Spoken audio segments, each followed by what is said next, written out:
NPP versus Deca, the most misunderstood battle in steroid history. Same compound, two very different outcomes. Deca is the gains conductor, building the kind of muscle mass you can feel when you walk. Then we have NPP, the accelerant. You'll get blasted with size, like a 12 gauge to the chest.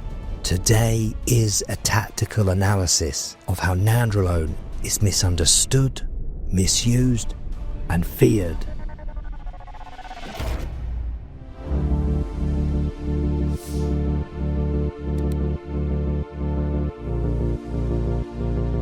Everyone remembers Darth Vader, slow, quiet, controlled. But if you cross him, your system's going to be suffocated without warning. That's Deca. On the other hand, NPP is more like the Black Panther, fast and highly responsive. When it works, it's brilliant. When it doesn't, you're buried in side effects. In this video, you'll find out how to avoid the drama, what a smart dose actually looks like, stacking formulas, and a question that makes all this personal. Who's the real nandrolone king?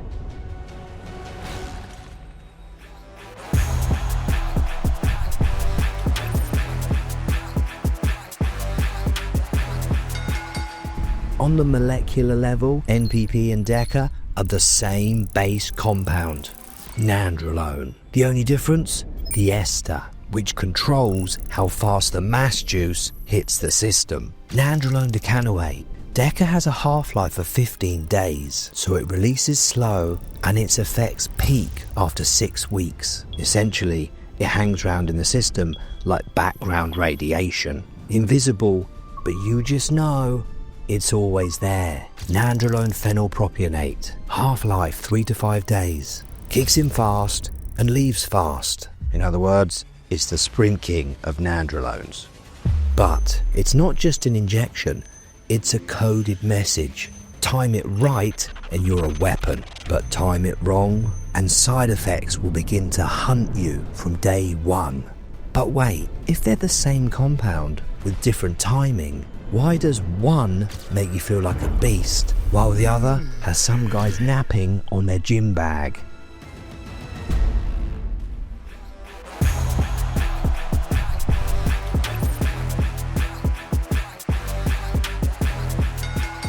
Deca is slow. It's like the guy who spends 40 minutes warming up and then forgets to train. However, slow does not mean safe. You are unwise to lower your defenses.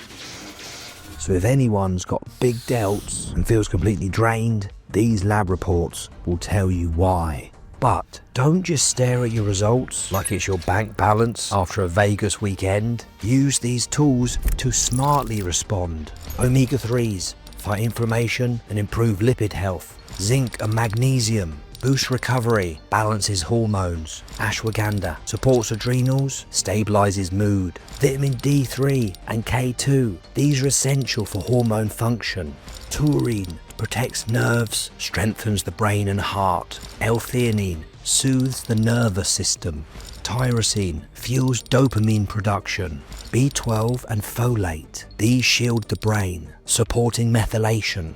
Trimethylglycine clears homeocysteine excess. Electrolytes keeps fluid balance in check. Cabergoline, dopamine nuke, only used when necessary.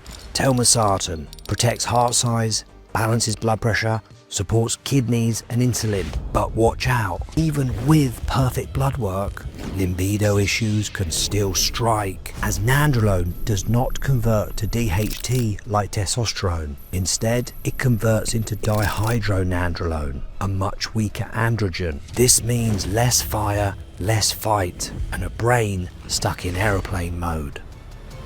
However, here's the real ambush. Nandrolone lights up dopamine fast. Then, when your brain leans on it, the power's cut and you're left in the dark. Receptors downregulate and sensitivity fades. The blood work may look clean, but the brain, that's checked out. And in guys with poor methylation or low magnesium, that dopamine hit turns toxic.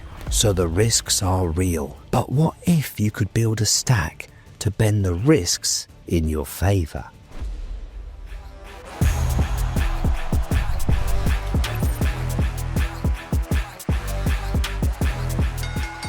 Here is how smart lifters run Nandrolone without turning their hormones into a Batman versus Superman fight. Real stacks that actually work. There's Test, NPP and Primo, Test, Deca, Masteron, or a HRT Cruise stack, Test, Primo, Deca. Growth hormone can be added to all. Just make sure blood glucose, lipids, and blood pressure in a healthy range. Why do those compounds work together well? Well, Primo is an anti-estrogen ninja.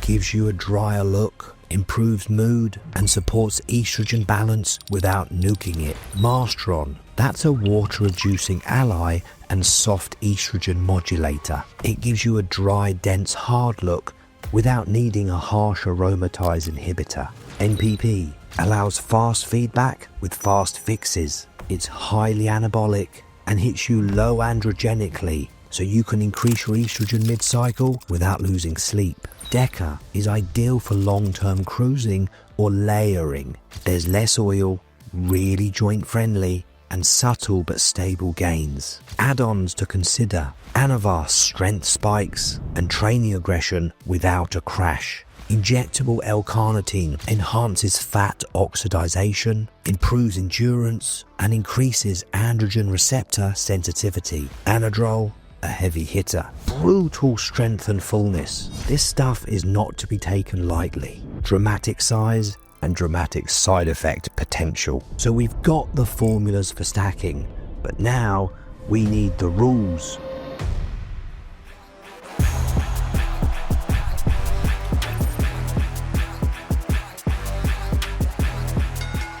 The Nandrolone rookie mistake. High Test and high Nandrolone. Sounds fun on paper, but it's a disaster without a plan. Now Deca and NPP don't aromatize much on their own, but when you stack them with a big testosterone base, estrogen can spike like it's on pre-workout. Test aromatizes to estrogen. Then you have Nandrolone and Test, estrogenic effects amplified. Add prolactin in and you'll be anabolic on paper, but celibate in practice. We have the lubricated lifter.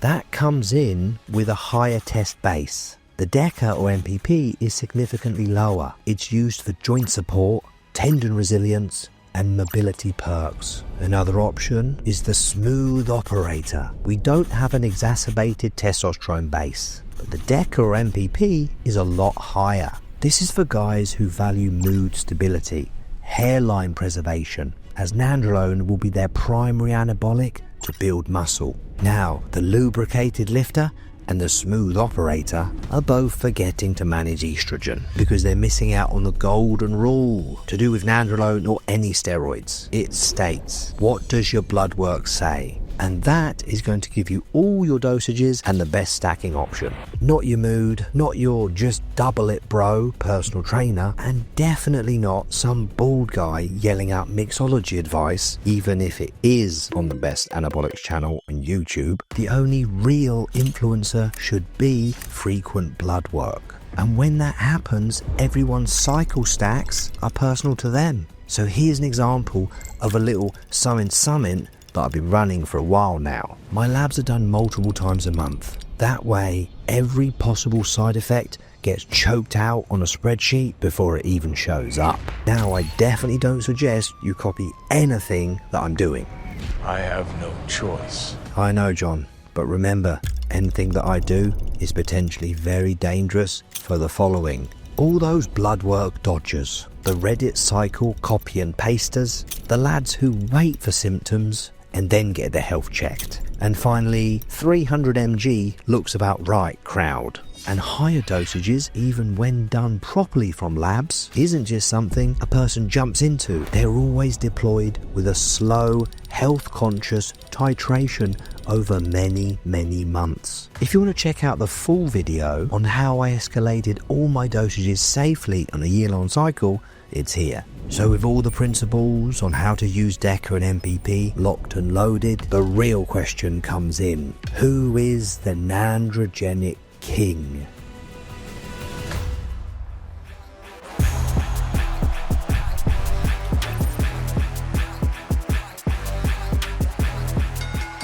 It's time to take this debate to the streets, aka the comment section. Drop the word Deca if you like your cycles long, smooth and joint friendly. Type NPP if you prefer speed and aggressive feedback loops.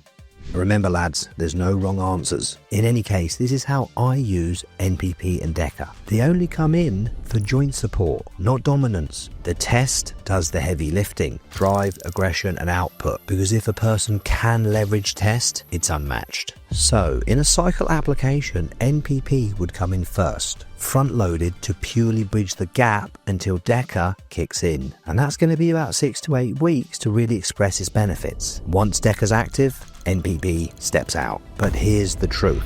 There's no king verdict, just a compound that fits someone's biology, timeline and end game. Nevertheless, if you think you might need help and guidance on your mission to level up, you can reach out. In the description box below this video, there's a link. Hit that link and I'll reply to you faster than you can say, I need backup. Next video, I took Anadrol and yelled at a protein bar. This is Dr. James, not a real doctor, just doubts and data. I'm out.